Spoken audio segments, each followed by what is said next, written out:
Hello and welcome to the Sonic Cinema podcast. My name is Brian Scuttle and thank you for joining me at www.sonic-cinema.com.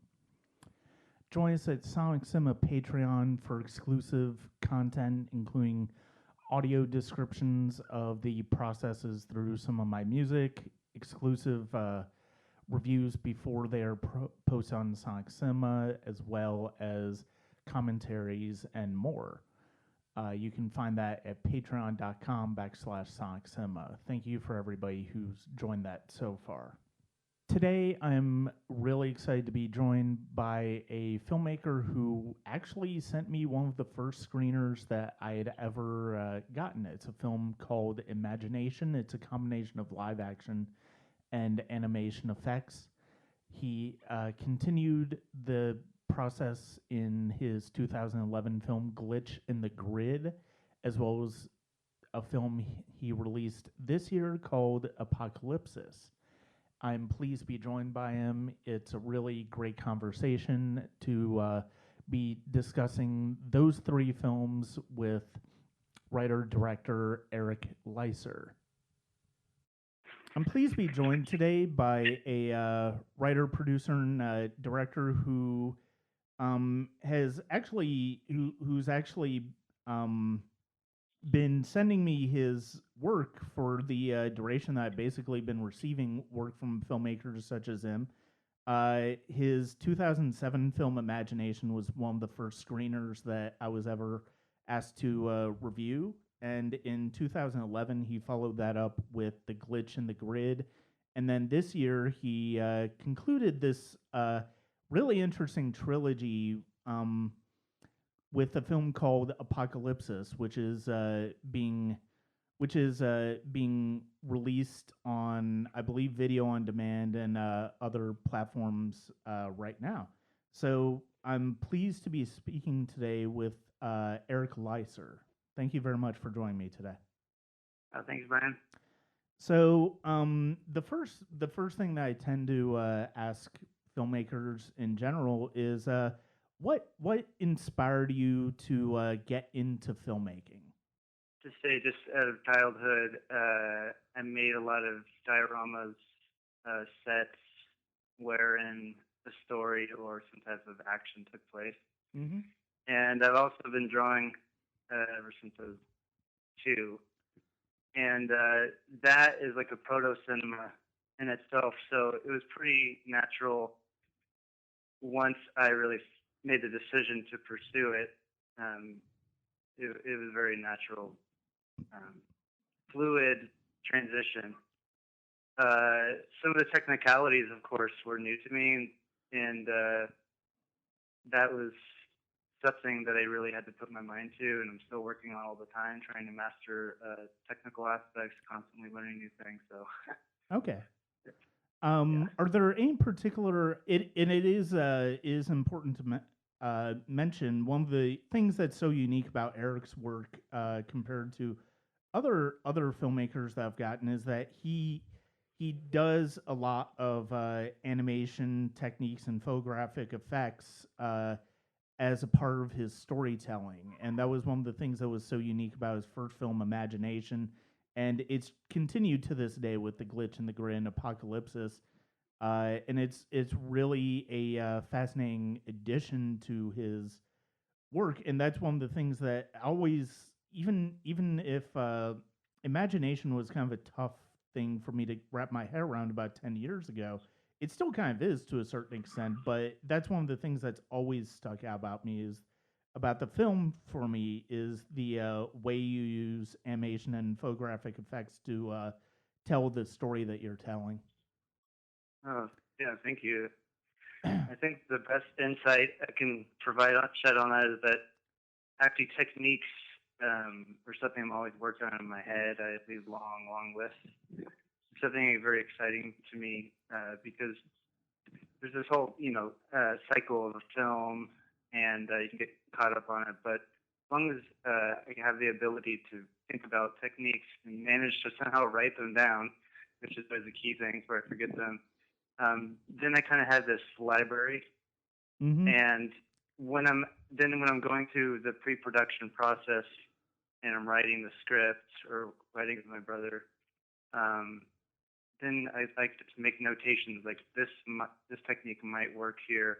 But aside from that, a lot of it, just because it's been building in my mind and I'm aware of the list, it'll come to me sometimes in the editing process, and I'll be like, okay, I've already done this according to the storyboard, but this thing that I thought was going to be for the storyboard and like the first reel of the film actually would be very powerful here. So it's just another language that I work with. Mm-hmm. Are there any particular filmmakers that have inspired you? My go-to commonly would be Tarkovsky spiritually, Andrei Tarkovsky. Yeah. And then the more creative, imaginative, kind of black humor aspects, Jan Schwankmeyer, because I went to Prague and I met him very early on before I got to know him better when I actually moved to Prague in 2005. So, but Jan Schwankmeyer uses a lot of very creative techniques, but they again correspond to the feeling or the flow of his films. I'm not sure how much actually Jan storyboards today. I think he does probably a little more. I can't really speak for him, but a lot of it is just improvisational, but also working into the very rigid and systematic form of cinema when it comes to the production aspect. Mm-hmm. And after that, I would say like CalArts exposed me after going as far as I could at a very kind of magical video store. They're all over in every city. They're still around, but I had one in San Diego called Kensington Video that introduced me to a whole variety of filmmakers. But then actually when I went to CalArts, I got to see experimental films like 500 hours, or maybe it was 100. But by now I'd say it's like over 500 hours where I was like, this is not available. I'm seeing this at CalArts, and this professor is actually like the guru of this particular thing, like experimental film. So that was incredibly eye-opening, and experimental film is very much about techniques in a lot of ways. Yeah. It's symbols, and beats, all types of different poetic meanings. So I have that. I have very early on, Night for Christmas, Henry Selick, and then I saw all of Selick's work after that, Slow Bob and the Lower Dimensions, which was done before Nightmare and his work. I just knew that Henry is like kind of this master craftsman technically. Yeah.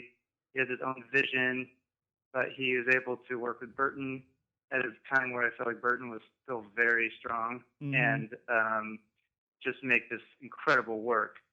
So The Night for Christmas really is major towards getting me to consider stop motion as something that stop motion films that I wanted to make. I'm not forgetting how old I was at the time, but I was pretty young. Eastern European, a little American, and then just avant-garde films from all around the world were very influential towards this using techniques. I'm sure we can edit that one down. I can edit that one down. Well, and Henry Selick actually makes a lot of sense as far as stop motion animation. I mean, he is a master of it. I mean, and not just absolutely Nightmare Before Christmas, but Coraline as well. And he's like had a challenging career because he's like I feel like an experimental maverick, whatever you want to call it, visionary who's managed to work, from CalArts he went to Disney, but he struggled as well as Burton. Like they weren't coming from that. And even more so, Henry Selick was in my department while I was in his department. And it was really Jules Engel's department who founded it, who worked on Fantasia, like the Mushroom Sequence, did UPA Mr. Magoo, and like his own experimental films. Oh, wow. Anyways, okay. He created the experimental animation department, which is completely different from character animation. The whole John Lasseter, even Burton were in character, but I was an experimental. So was Henry. Henry was an experimental. I watched his experimental student films, and they're completely brilliant.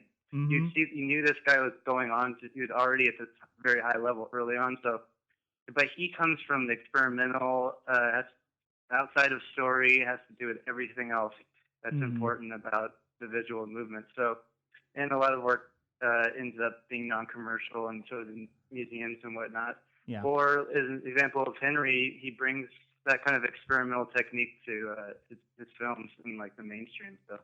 Okay. Yeah. And when you mentioned when you mentioned Tarkovsky, I mean that did not take me by surprise at all. And it was funny rewatching a Glitch in the Grid. I'd completely forgotten, and I don't even know how I forgot to mention this in my review of it back in 2011. That you had the characters reading Sculpting in Time, the book that he wrote, and which I've read, and I adore Tarkovsky. He's one of my favorite filmmakers of all time. Andrei Rublev. Yeah, just came out on 4K on Criterion. Oh.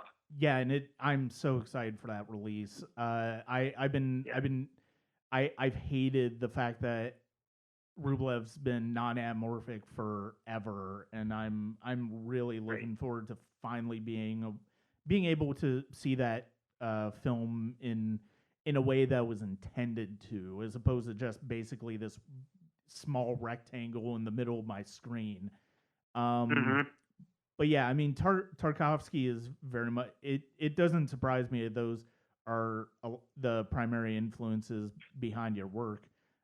Speaking of your work, we'll go ahead and jump into it because of the fact that, and it was funny because of the fact that when you had mentioned to me that Apocalypsis was kind of like the end of this trilogy with Imagination and Glitch in the Grid, I was all of a sudden very curious to rewatch these movies because I hadn't seen them since I reviewed them, and it was fascinating to rewatch them. First of all, before we get into the older films, before we start to dig into this trilogy, the most recent one is Apocalypsis. Where can people find that film, and where can people find your work in general? Apocalypsis is distributed by Indican Features, but then it was bought, and they work with them as a licensor, and also basically Lionsgate allowed it to have a larger distribution, and therefore you can get it on the Lionsgate shop on YouTube, or you can watch it on iTunes, or you can watch it on Google Play or Amazon, and just numerous. It's done well as far as distribution, and so you just type it in, Apocalypsis film. It's Apocalypsis 2018, or just Apocalypsis now. It just pops up, so people can watch it online. But it's also available for DVD. On DVD, it'll be in shops like. You might be able to find it at Walmart or something, Best Buy. You can find it at Best Buy. And so, yeah, it's great for how it was made and all of its struggles that it's now so widely available. So I hope people will watch it, go on IMDb, and share what they think, because I'm very happy with it. Yeah, and one of the and rewatching, I rewatched that one after I rewatched Imagination and Glitch in the Grid, and one thing that did strike me is that it's very obvious that in between each film you're even though the basic techniques as far as stop motion, as far as the different photographic effects and stuff like that you use are fundamentally the same from film to film, the confidence and the and the way you use them, the way you tell this story is very different from one to another to another. Imagination is still a fascinating film. It's still a compelling film. And I found myself getting immersed in it once again, watching it. Where did first I guess I'm kind of curious. Did you conceive was this a trilogy from the beginning, or is it just a matter of as you were making each film, it basically became a natural progression into a trilogy? Absolutely. When I knew an Imagination that Christ would be represented through the white fawn and also by Saint Eustace imagery, that if it was about Christ, then I should do a trilogy. So yeah, it was pretty early on, but it took Safe began Imagination filming in 2003, Mm-hmm. and then Apocalypsis came out in 2018. So that's a decent period of time. Yeah. A lot of time to breathe and to think about. Mm-hmm. Um, yeah. Where did the initial idea for Imagination come from? Yeah, I've mentioned this before in interviews and whatnot, but it came to me in a vision for like the first 15 minutes before I fell asleep one night, and then I tried to storyboard it as best I could, as fast as I could, and from there the film grew. Started writing the script with my brother, and we were just kind of merging some of his poetry they'd already written, similar concepts. But I felt like everything at that point was leading up to making this first, well, actually my second, but really I felt like my first personal feature film, because I did one called Faust's Book that was more like a co-directed, a dual vision. But I felt like Imagination with Jeffrey and I, it was our univision between the visual and sound, and like the interconnection between them. So I'd have to say, as I was really drawing, the film started making a shape that I was able to start some type of a platform to build a structure of writing on. And but I also because of the visuals were so potent and directival that I wanted to keep the visual as a storyteller and minimize a lot of the actual writing that the actors perform, because the whole perspective of the film is from these unborn fetuses, and so it's kind of like they're getting a message of their life from the future, and it's kind of even perceived. That's when people complain about the bad acting. I was like, I really was seeing that, but I wanted that.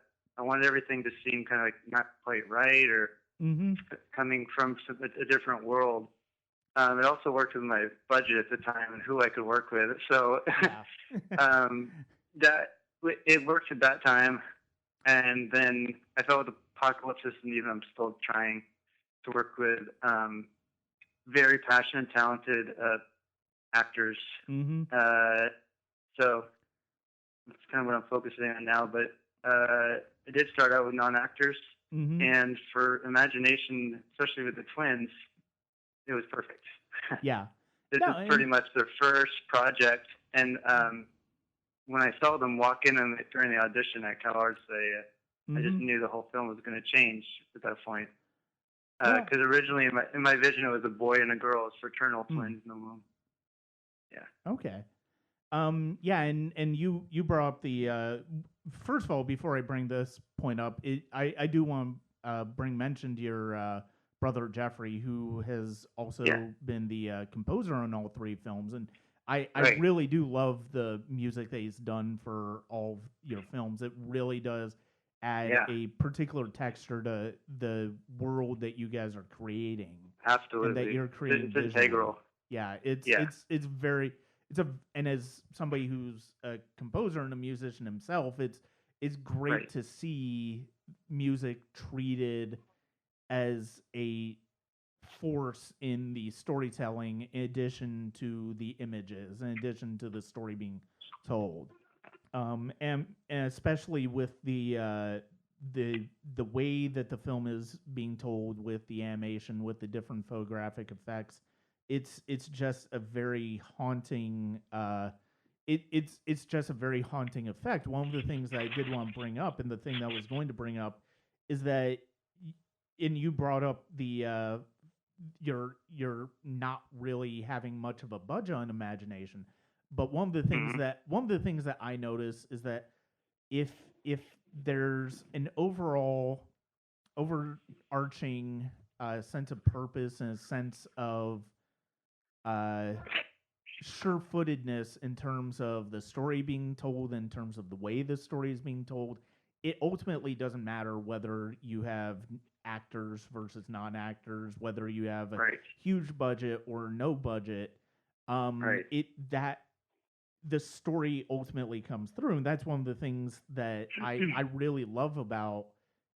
It's one of the things that I really do love about imagination is the fact that you don't use the fact that you don't have a huge budget to impact the scale of the story you're telling. It's a still it feels like a very big story you're telling. Yeah. And also, I was able to, thankfully, despite the low budget, shoot on 16 millimeter, Super 16.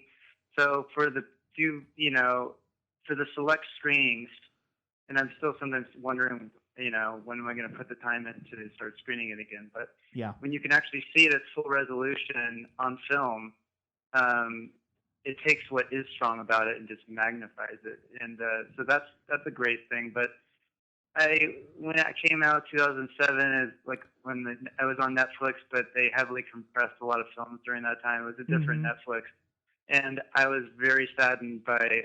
I was happy with the DVD, but it's still only DVD quality. But at the end of the day, like exactly, you made the point perfectly. So it doesn't matter. yeah. It was able to transcend all of these things, kind of that could potentially be against the film. Right. Well, and, Yeah. and one of the things is, I mean, you mentioned when I asked you sort of like what inspired the story, and I mean, you already talked a little bit about the spiritual undercurrent of the film. What part of, I mean, how much, and this kind of can be an overarching question with regards to all three movies because I mean it is a very overarching element of all three movies. What part does faith, personal faith, play in terms of the way you create these films and the way you conceive of these films? I feel like with the feature films, more than the shorts, I feel like there's a deep spiritual purpose and lesson, and it's also going to be a major event in my life for the next, I don't know, 3 or 4 years. So spiritually, they're very like refining. I feel like I go through the fire.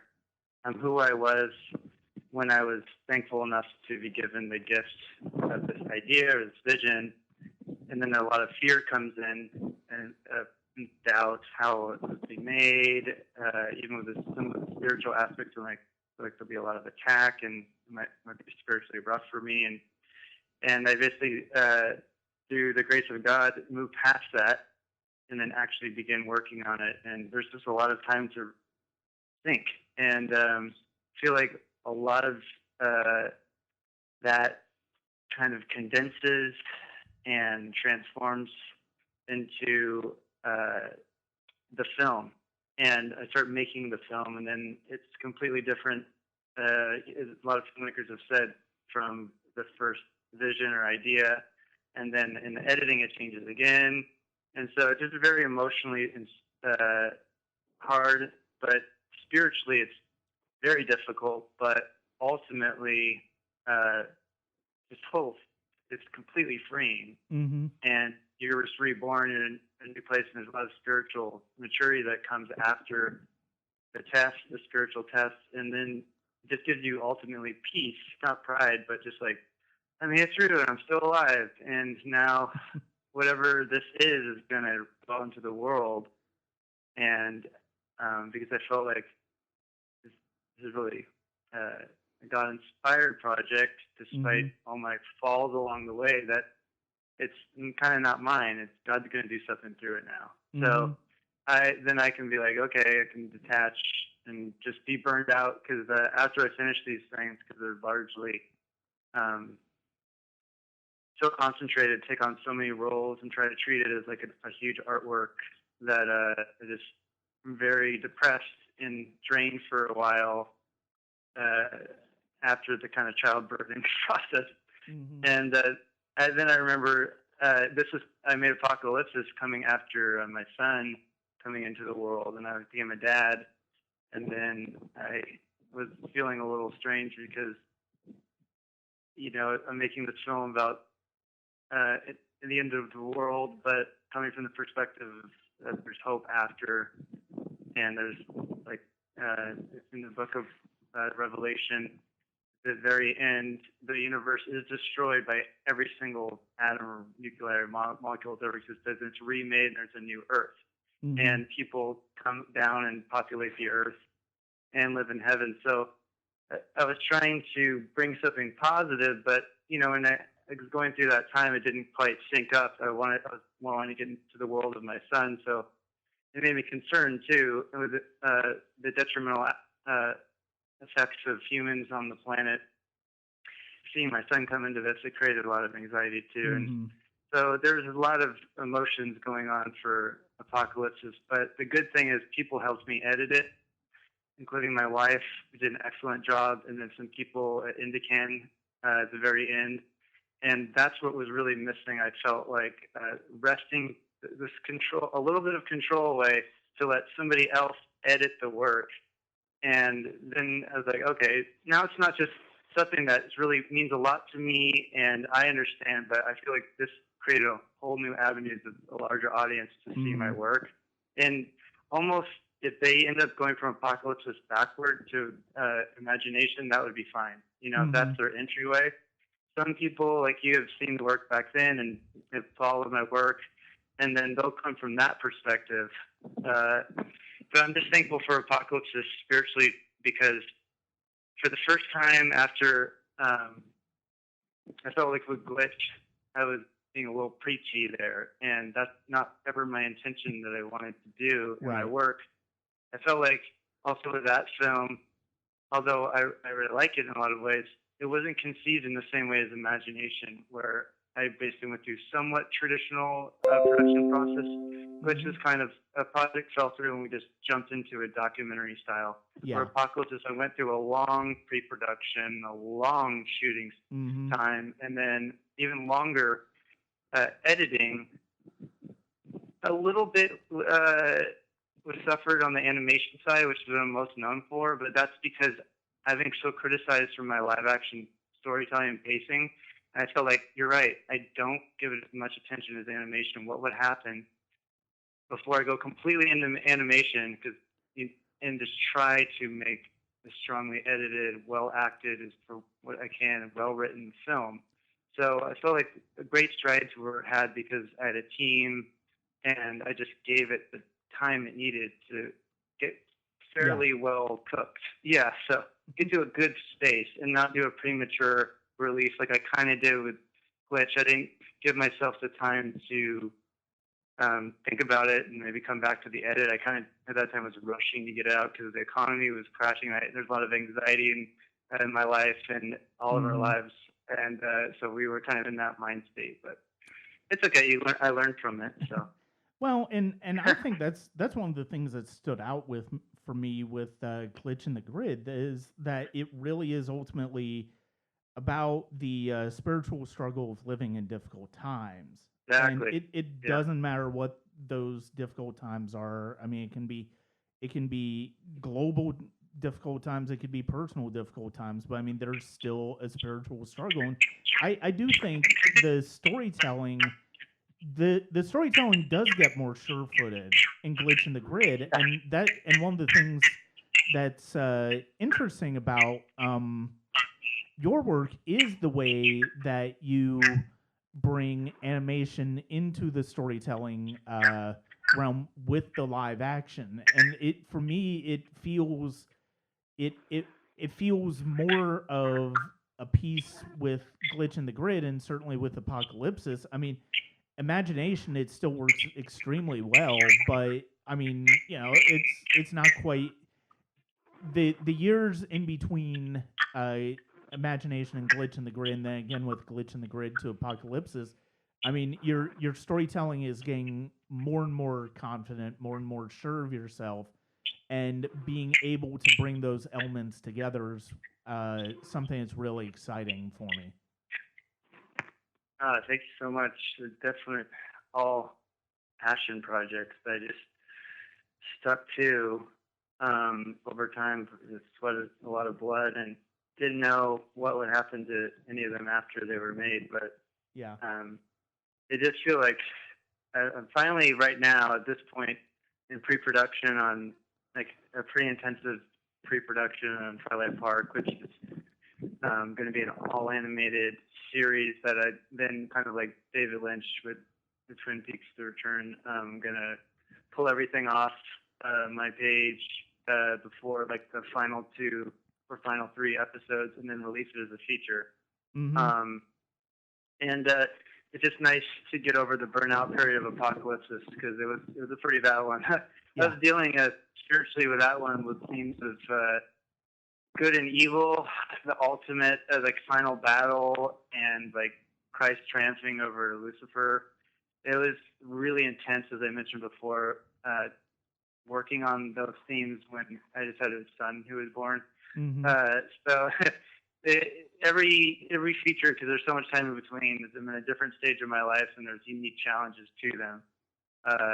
So now that I'm resting on this and going into a singular but series, it's kind of a nice and natural extension to be like a trilogy of features, and then about, I don't know what it'll be, 15 episodes or whatnot of the animated film that I developed at Nickelodeon like in 2002 to 2005, basically when I was at Cal Arts. Mm-hmm. And then when the pilot didn't go through, I tried Frederator, and then I tried to go to pitch it to Cartoon Network, and then I went to 3 Mill Studios, which Fantastic Mr. Fox was in production. I pitched it to the producer there who worked on Nightmare for Christmas, and they were like, you really need to get some real money for this, because these are great character designs, it's a great story. And they hooked me up with McKinnison and Saunders, who made all the puppets for the Corpse Bride, all the Fantastic Mr. Fox, way back to Mr. Toad's Adventures, the stop motion series, Wind in the Willows. Okay. I think that was their first project. So I'm back in animation world for quite a while, and so it's exciting because people have been encouraging me and saying like, "Hey, like, just go all into animation, let go of live action." And I was like, "No, I want to work on it more. It's not coming to me. It's coming to me in a different way, and I respect it. It takes a lot of time." Mm-hmm. And so after this series, I definitely am going to go back to live action, stop motion animation hybrids, and keep working with better actors. But I'm trying to work with good actors in the voice acting for the series. So okay. Yeah, I'm feeling really, really good at this point about the project. Mm-hmm. Yeah, and Apocalypsis is really a it's really a fascinating finale to this trilogy, and I love that the story just keeps getting bigger and bigger and bigger. You start out with a very personal story and imagination, and then Right. you're still in the sense of this personal storytelling with Glitch in the Grid, but it also brings in more of a worldly perspective, and then with Apocalypsis, it's basically it's basically a film within about a larger world, and you really see a developed worldview on display in that film. And it goes also with the fact that it's like it's imagination feels more like a tone poem. Glitch in the Grid feels like this. It's trying to be a straightforward narrative, but it's also more. It's still in the realm of a tone poem of, Right. and then you basically have a very straightforward narrative. And I mean, it definitely you can definitely see that the work that you're talking about putting into Apocalypsis and to make it work really does come through. And it's a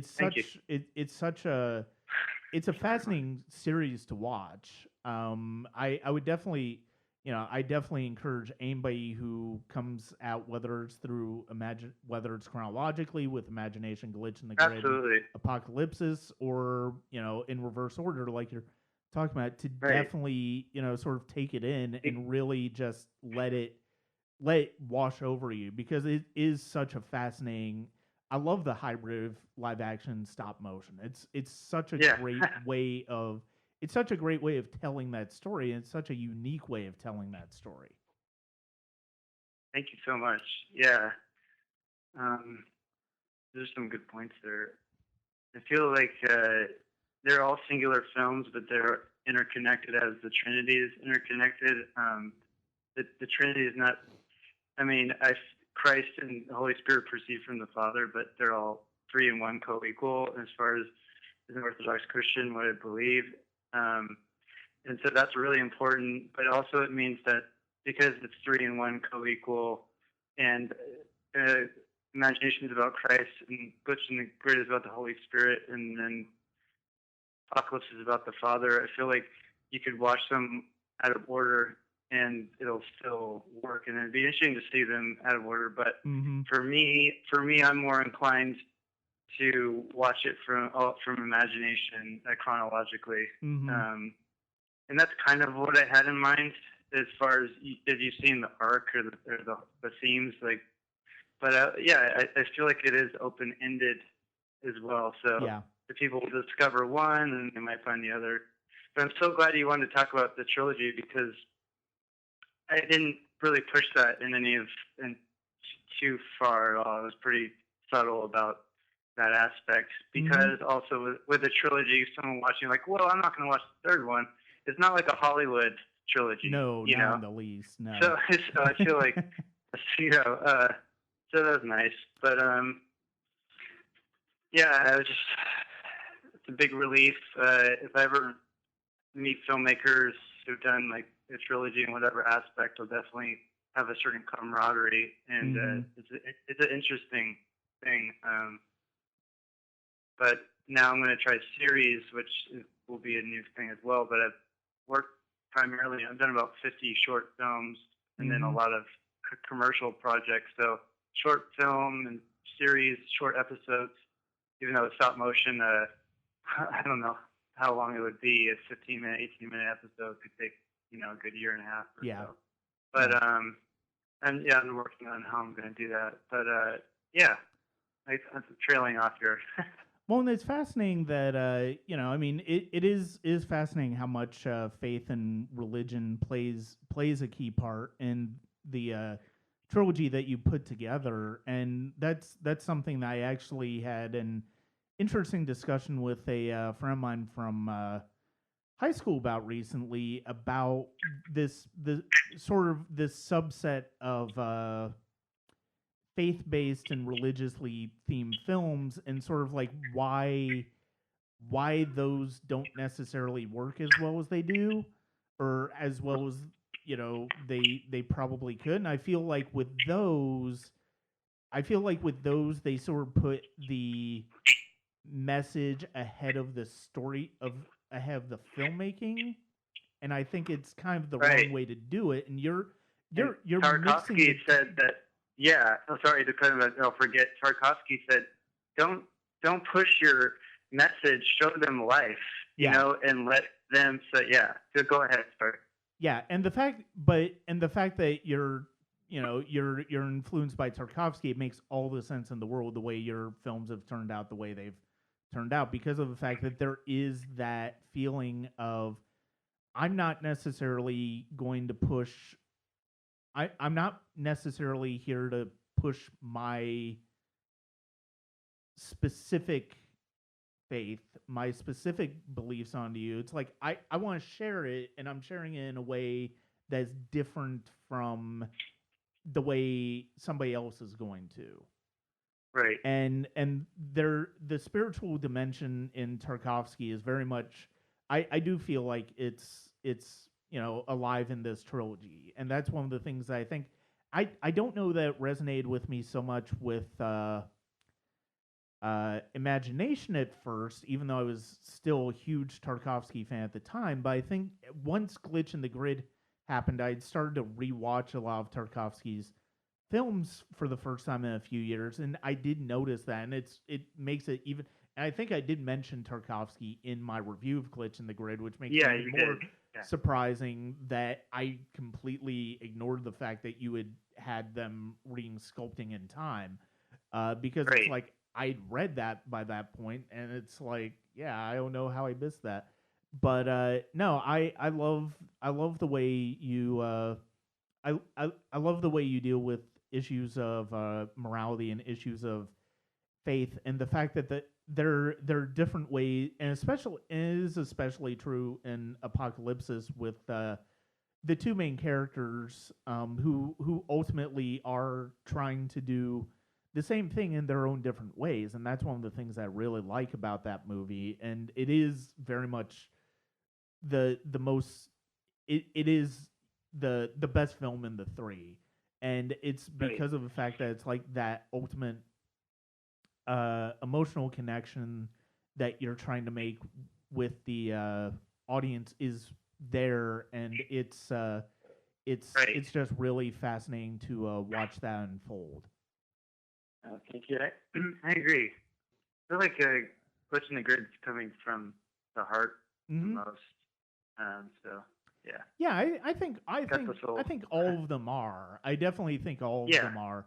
That goes, that's very clear. That was very clear to me when I first watched them, and it's very clear to me rewatching them for the sake of this conversation.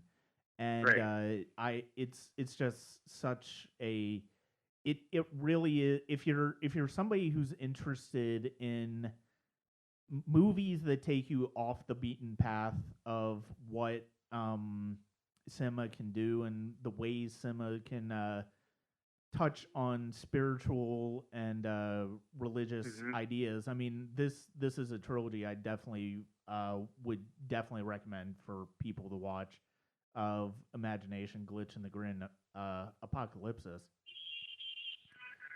Thank you. I'm planning some trilogy screenings as a way to just keep following through. Once the film is out, it goes through various stages. So at this point, I'm coming around to that, as well as more screenings of Apocalypsis. But I do know that most people will watch it online, and then as I do future things, God willing, then people will get renewed interest in the older work again. So it's a never-ending process in some ways, but it's good. And I normally at this point ask what you've got going on next, but I mean, we've already talked about you are working on an animated web series, and I've been working on this for 14 years, and now I've remade it. I'm a different person than I was then, but I feel like I have a stronger grasp of a lot of these storytelling insights, in combination with all types of new techniques. One kind of tenet that I have for Twilight Park is that I'm going to try to have, in a similar way to Imagination, an incredible variety of different animation techniques, as well as new ones that I'm going to be experimenting to develop within it. But it's not so much in the feature films any longer about going into these segments, but it's more closer to Glitch in the Grid, where it's infused, because the whole thing is animated. There is a narrative there, but also the whole aspect of the story is that they're inside of the brain of Grandpa Jules. So I'm dealing with aspects of dementia, time travel, memory, like intergenerational bond between a grandson and his son, and just a lot of aesthetic themes that I feel like the project has been in some level completed in itself, but now it's actually given the chance to be made, if that makes any sense. Yeah. So it's great. It's coming fast, and we're hoping for little snippets coming out, because nowadays you can show the whole whatever you want in terms of the process from when I started out. Yeah. Like you're waiting for the teaser trailer. Well, now you can be like, here's a little glimpse of the production today. So I'm hoping to build an audience as it's going along until I get up to the first trailer, you know. And so I'll be working with my brother again on that, and he'll be scoring it. And it's just something that will require a lot of time, but I've been writing it with my wife, Maud Swift, and I have the previous script, and then I have the new script. And the most exciting aspect right now is all the pre-production, all the drawings, and creating the world. And I feel like with this one, I know you said the world keeps getting bigger and bigger, but now this one is no longer tied to this world.